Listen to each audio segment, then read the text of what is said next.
আজ এমন একটা শব্দ শেখাবো যেটা ডব্লিউবিসিএস পরীক্ষায় এসএসসিতে বারবার আসে, state of the art.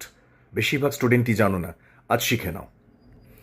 State of the art মানে হচ্ছে অত্যাধুনিক বা সর্বাধুনিক, অর্থাৎ মানে যেটা এখনকার সময়ে সব থেকে আধুনিক, সব থেকে নতুন প্রযুক্তি বা নতুন যেটা এসেছে মার্কেটে সেইটা। এর মানে হলো মডার্ন এবং অ্যাডভান্সড, যে এর মানে হলো মডার্ন অথবা অ্যাডভান্সড। এবার আমরা কয়েকটা এক্সাম্পলের সাহায্যে বুঝে নিই। This hospital has state of the art equipments মানে হচ্ছে এই হাসপাতালে অত্যাধুনিক যন্ত্রপাতি রয়েছে। অথবা this is a state of the art lab, এটি একটি অত্যাধুনিক ল্যাবরেটরি।